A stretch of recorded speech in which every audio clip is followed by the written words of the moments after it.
We love to be able to give you the chance here at Hoboken Grace to be able to hear the stories of the people who are sitting right beside you, because what Jesus brings into our life, it isn't just a theory. It's changing who we are. It's changing our journey. It's changing our experience of this journey. And I love how in that story, how she talks about home and finding home. For the past couple of weeks, we've been celebrating Christmas. And last week, we launched it with our Christmas exchange. And then we came back with our Hoboken Grace Kids concert. And I kind of began to talk to you a little bit about it last week, but I want to kind of build on it. And it is this idea of home. I don't think there's any holiday that captures home like Christmas. I don't think there's any holiday where you think about home the way that you do with Christmas. And it's a little bit ironic to me, because when you actually come to the story of Christmas, it's not actually a story about home. I want to take you back to the passage that tells the story the best. It's written by an individual named Luke, and Luke traveled with the eyewitnesses to Jesus' resurrection, and he was incredibly educated, and so he was trying to put together the most accurate possible collection of what it was that took place in Jesus' life and how this happened. And as you read through his letter, you'll see that he's very focused in on history and, okay, when did this happen, and tying it into what was happening around that time. And as he writes to us, he gives to us the most detailed version of Jesus' birth, of what we celebrate with Christmas. We find it in Luke chapter 2. I want to take you there this morning, because I think as you read through it, you see it's kind of ironic that Christmas is so much about home. Luke chapter 2, verse 1, it says, "At that time the Roman Emperor Augustus decreed that a census should be taken throughout the Roman Empire. This was the first census taken when Quirinius was governor of Syria." Again, this is one of these things that Luke does. He's trying to tie it in. He says, no, and he's actually writing to someone who's very educated and has a great amount of authority, and he includes these things because he's like, listen, you remember when this happened? Well, that's actually when Jesus was born. He said, all returned to their own ancestral towns to register for this census, and because Joseph was a descendant of King David, he had to go to Bethlehem in Judea, David's ancient home. He traveled there from the village of Nazareth in Galilee. He took with him Mary, his fiancée, who is now obviously pregnant. And while they were there, the time came for her baby to be born. She gave birth to her first son, her first child, a son. She wrapped him snugly in strips of cloth and laid him in a manger because there was no lodging available for them. It's interesting because when we talk about Christmas, when we celebrate Christmas, when we think about Christmas, we think home. But when you look at the actual story, it wasn't about home. It's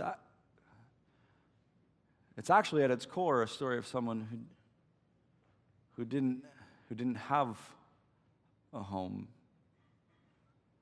A couple that had to leave home, and then even as they arrive in Bethlehem, there seems to be no home for them. And when you look at the story, it's remarkable. And we've kind of, to be honest with you, we've kind of messed this story up a little bit. We've kind of messed up the picture a little bit because we have these really cute nativity scenes.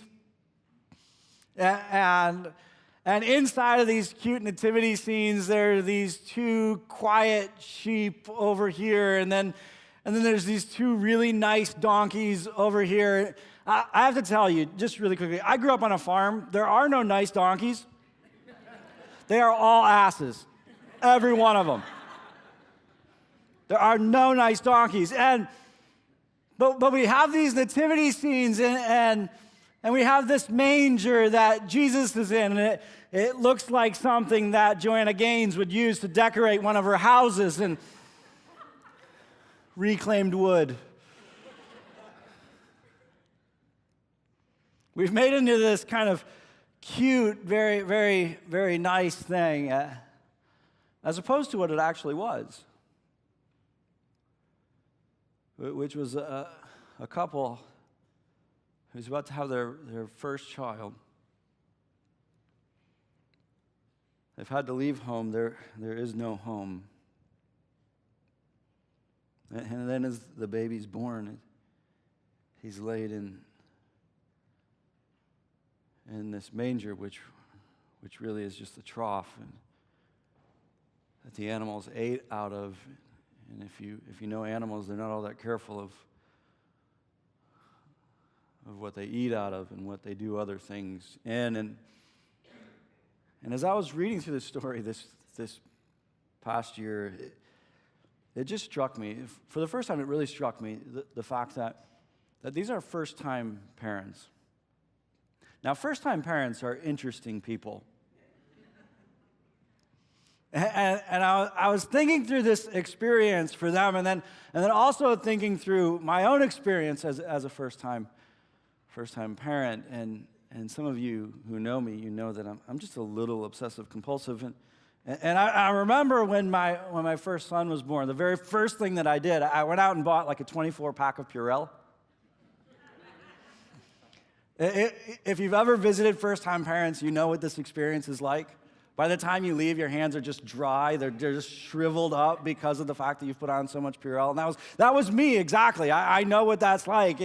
And you would get off the elevator in our building, and I'd have Purell for you there. We don't want to take any chances. And then there was at the door. And I'd like to be able to hold the baby. Well, that's how about you wash your hands, and then we'll do a little more Purell. And let's give it some time to dry. It takes time to work. It doesn't happen automatically. And we'll make sure that this kid is safe. And then you imagine this couple who is bringing their child into the world for the first time, and this is their situation, this is their scenario, and you see, it's very different than what we really capture with our little nativity scenes. It must have been terrifying. And even when you look at the extended story of Jesus' family, you see that shortly after this, Herod discovers that Jesus has been born, and Jesus' family has to flee to Egypt. Not only did they have to leave their home once, but now they're having to leave their home again, and you see at the beginning of Jesus' story, and really even as Jesus' story continues, there isn't a lot of home. Jesus at one point says this about himself. It's found later in Luke's letter. In chapter 9, it says, "But Jesus replied, 'Foxes have dens to live in, and birds have nests, but the Son of Man has no place even to lay his head.'"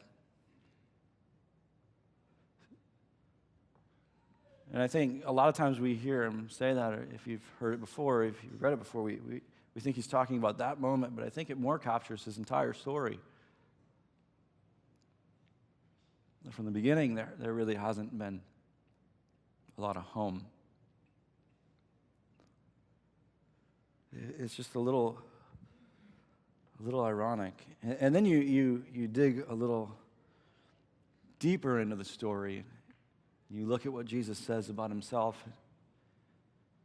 and you look at what he's taught us about why it is that he came, and you realize that the story of Christmas isn't about coming home at all. At its very core and in a very deep level, the story of Christmas is about leaving home. John, who's actually, if you read through John's letter, John was actually the closest individual to Jesus. If you really want to know Jesus' heart, you read through John's letter, because John was Jesus' best friend, really, and he's trying to help people to understand Jesus' story. And he says this, when he's talking about Jesus coming, he says, "So the Word became human and made his home among us. He was full of unfailing love and forgiveness, and we have seen his glory, the glory of the Father's one and only Son." But he's speaking about the beginning of it. He says, no, he said he had to leave home, and and become one of us. Philippians 2 says it this way. It says, though he was God, he did not think of equality with God as something to cling to. Instead, he gave up his divine privileges. He took the humble position of a slave and was born as a human being. The story of Christmas isn't actually about coming home at all. It's about leaving home.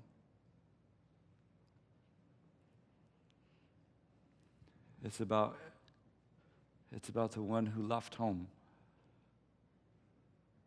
It's the beginning of a mission, a rescue mission, really.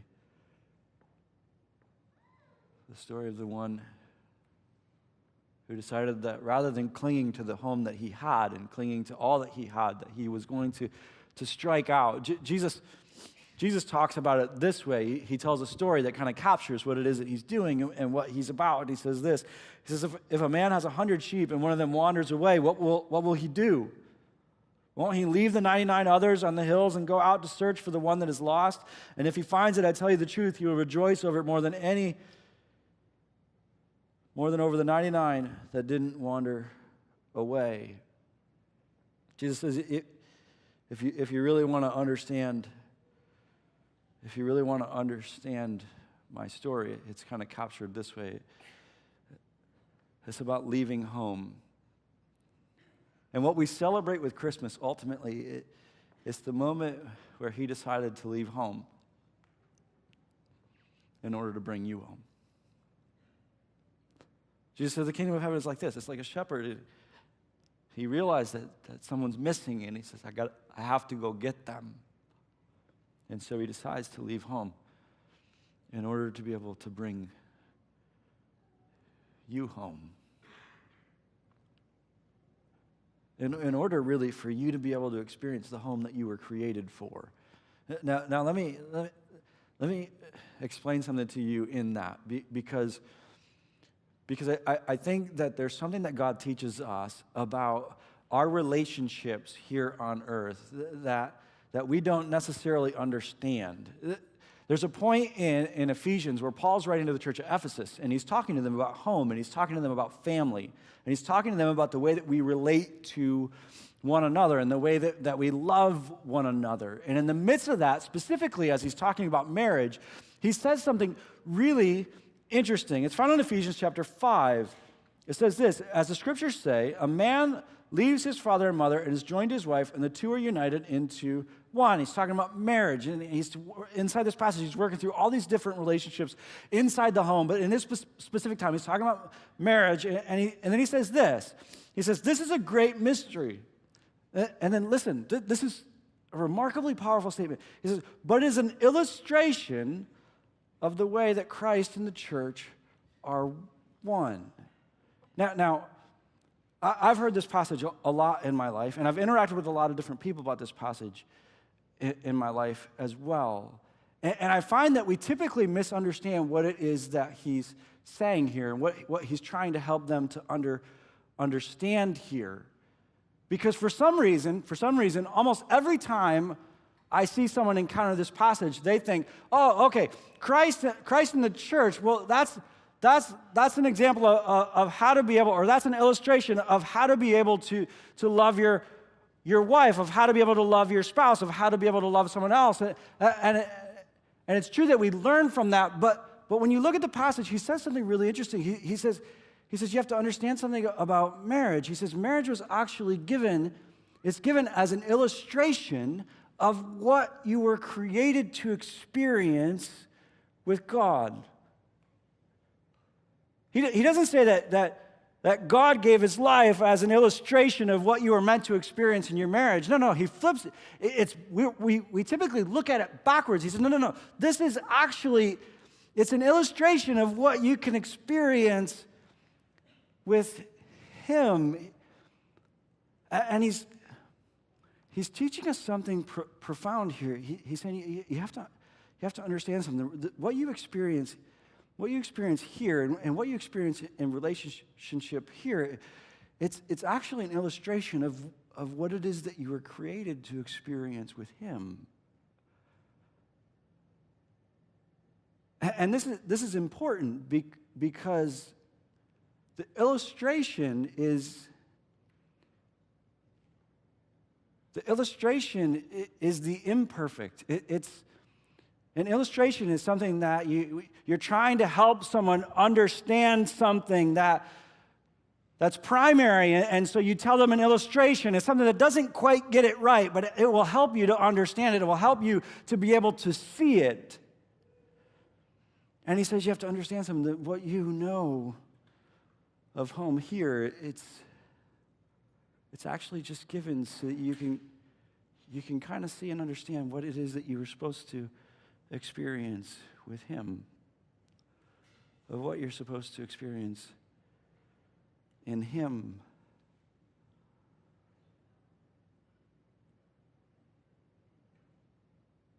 You see, Jesus came for you to know the home that you were created for. And whatever you've experienced of home up until this point, no matter how great it is, it's really just an imperfect illustration of what you can find in him.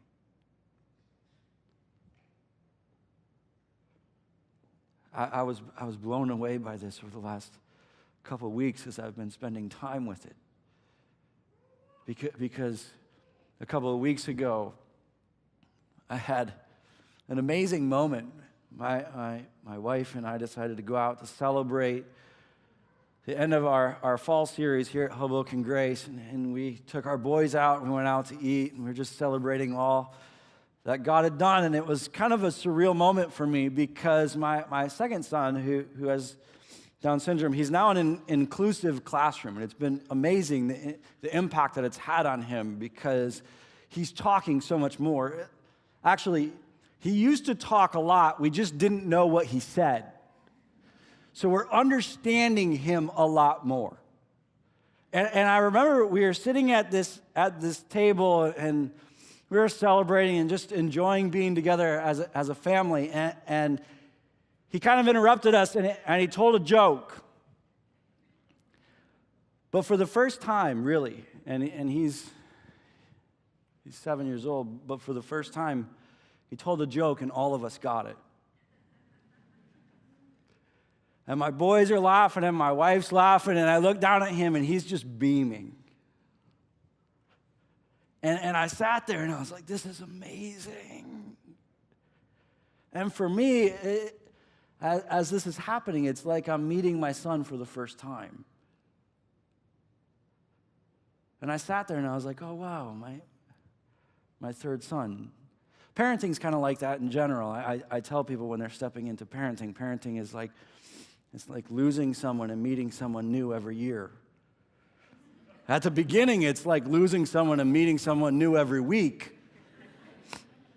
But it can be very difficult because that person's not coming back, but you've met this new person now. And I sat there and I was taking this in. I was like, man, this is incredible. And then even this past week, my son, because the new school, he's trying to adjust to it, and so he's trying to learn the rules, and he's not a great rule follower. But he has this chart, and this week he had 2 perfect charts in a row. And my boys, they called me after school, and my wife called me, and they're just going crazy, and they're celebrating, and Dad, he got 2 perfect charts. It's amazing. And my youngest yells out, I think he can get 4. I was like, 4? What? Not 5? Like, let's not set the expectation too high, Dad. Not a perfect week, but 4, I think he can get there. And I sat there, and in both of these moments, they're just amazing experiences of home. And I kept coming back to this passage and just realizing, wait, as great as this is, as amazing as this is, it's just a shadow. It's an imperfect illustration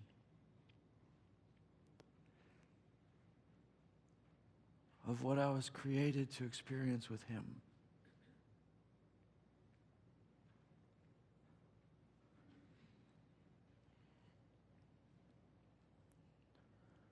Jesus didn't just come so that you could have the imperfect illustration. He came for you to know the home that you were created for.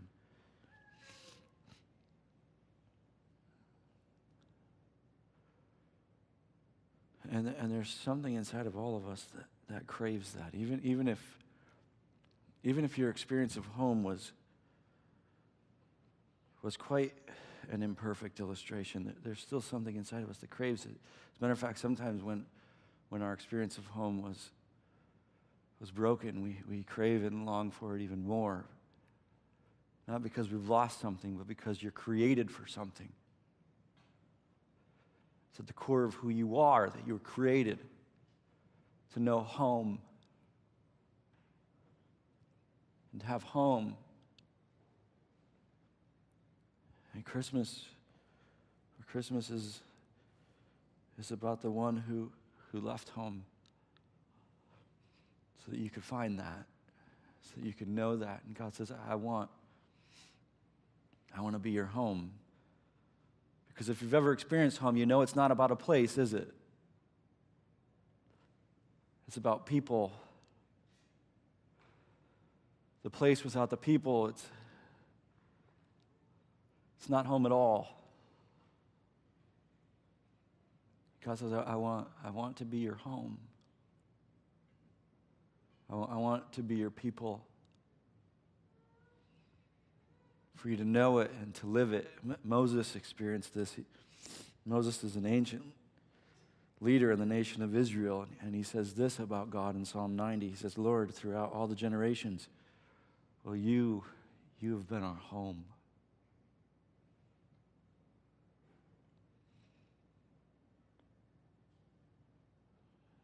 And Jesus left his home because he wanted for you to experience that with him. And Jesus has stepped into our lives and said, listen, if you'll invite me,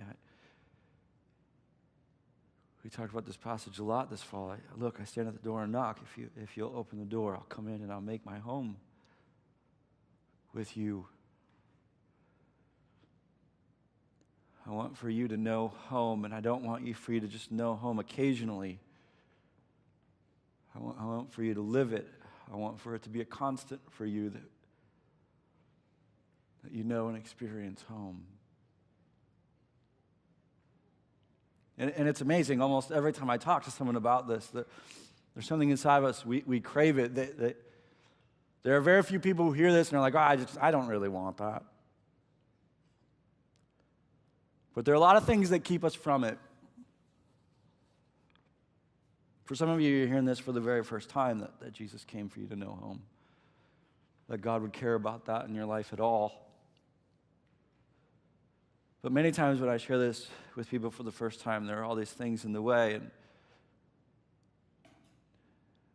we talked last week about how God has reconciled you to himself, that there's nothing that keeps you from coming home, that you can come home at any time without hesitation.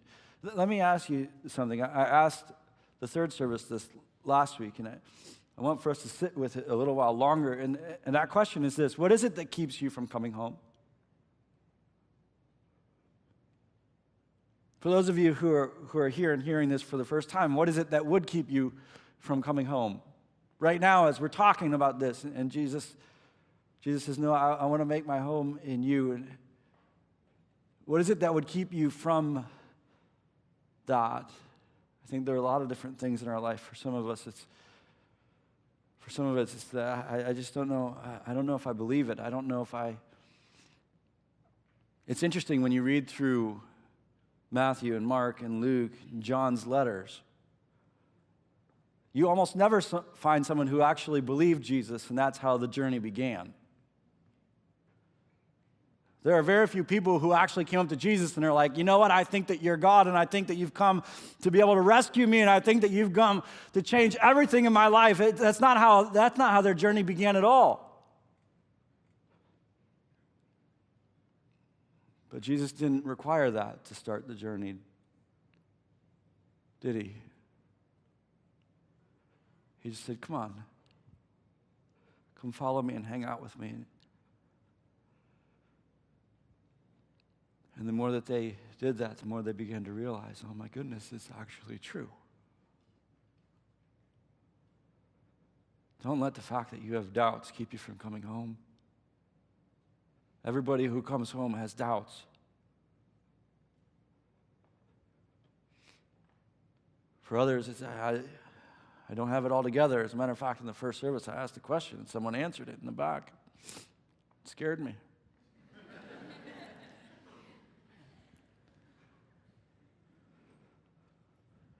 They said, he yelled out from the back. He said, I'm not there yet.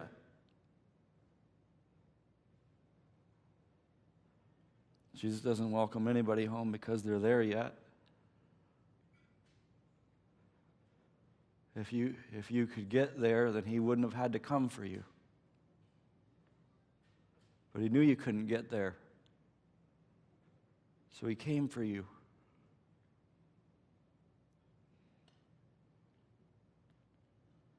As we talked about last week, we've been reconciled to God. You've been reconciled to God. I don't care who you are, where you've been, what you've done.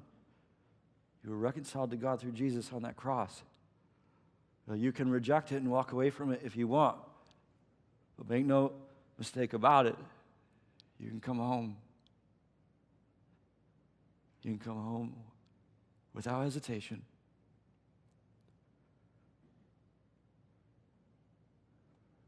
Let me switch it a little bit and ask those of you who've come home before, what is it that keeps you from coming home?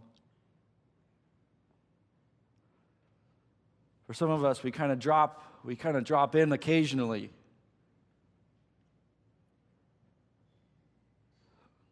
But Jesus didn't come for us to drop in occasionally. As a matter of fact, one of the most profound things about Jesus is that after Jesus, there is no more temple.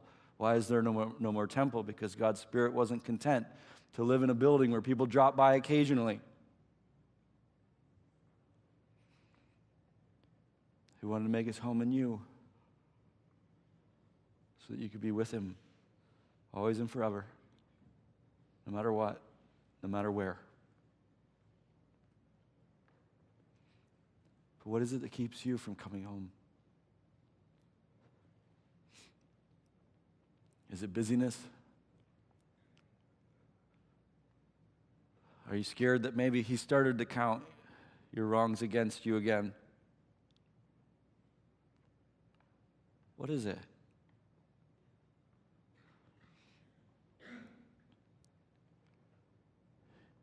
He left home so that you could know and experience and find the home that you were created for. And my invitation to you today, for those of you who've never come home, is this. I just invite you to come to him and engage him in this conversation and just ask him, Jesus, if it's actually true, that I just ask you to show me that. I want to, if you can bring me home, I want to come home. I want to begin to engage this conversation with you. And in preparing for today, I thought about all the different things that keep us from coming home. And I thought, well, maybe we'll walk through each of these things. But I don't have a lot of confidence in my ability to convince you to come home. But I do have a lot of confidence in his love for you. And here's what I believe. If he left heaven to bring you home, I believe if you'll come to him this morning and say, I want for you to make your home in me. If you'll come to him this morning and say, I want to know that home. I don't know if I believe it all, and I don't know, but I want, if it's possible, I want for you to show me.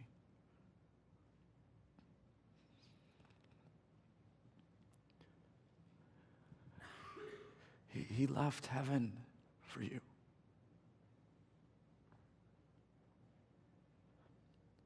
I have all the confidence in the world that the one who left heaven will continue to pursue you. So I want to invite you to engage him in that conversation. The way that's going to work is the band's going to come back out, and as they as they come back out, I'm just going to lead us in prayer. And we're going to go back into kind of another silence time. And it's just going to be time for you to be able to, maybe for the first time, to engage Jesus in this conversation. Ask him to make his home in you. Ask him to lead you to that. To be honest about where you are on this journey.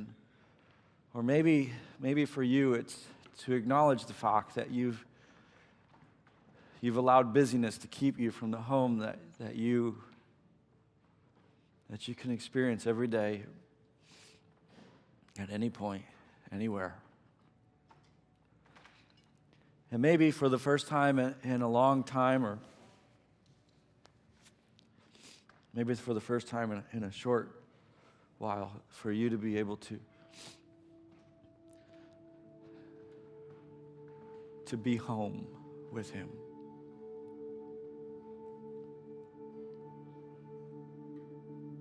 To be home with him.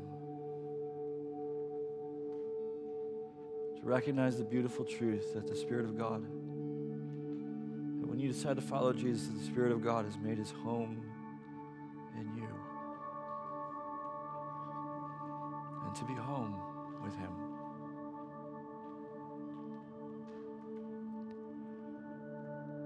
I'll give you a little time to do that, and then I'll bring us back together in prayer. Will you pray with me? Father, how remarkable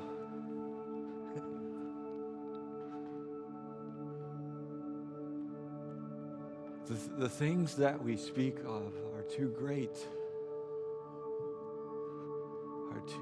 to comprehend. They're too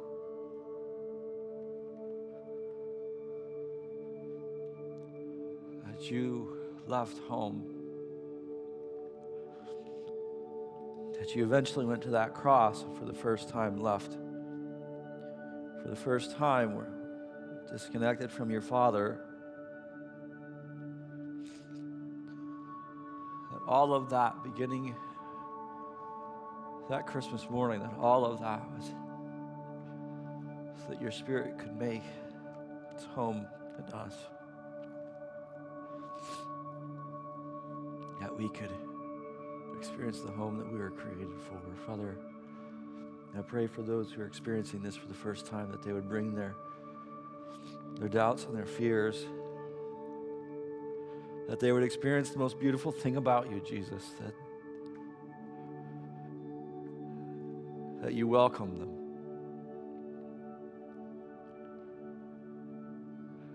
And I pray that they begin the journey home with you today. I pray for those who, maybe because of the busyness of life or lies that have crept up in their life,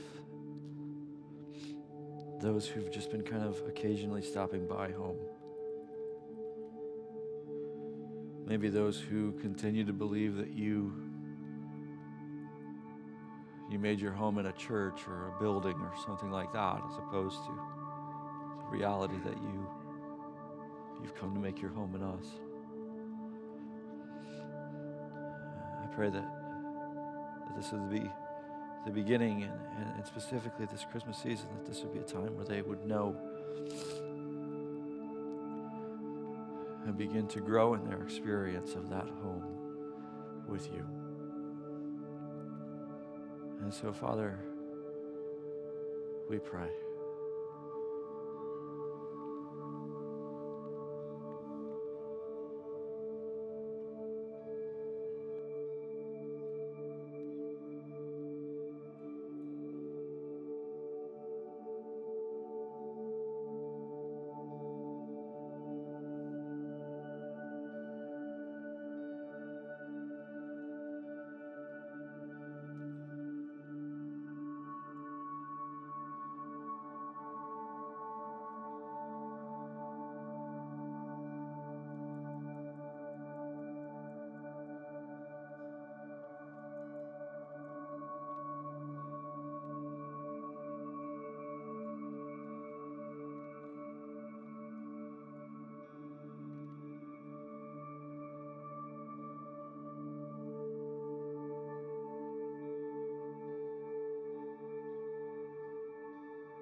Father, I thank you that we can experience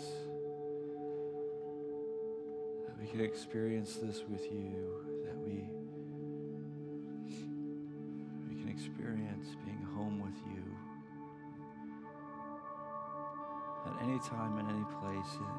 And again, I just pray that over the next couple of weeks, as we walk through this season, as we're reminded over and over and over again of home, that we would take the time to be home with you and experience the beautiful, amazing, powerful relationship that you came, that you left heaven for us to know. In Jesus' name.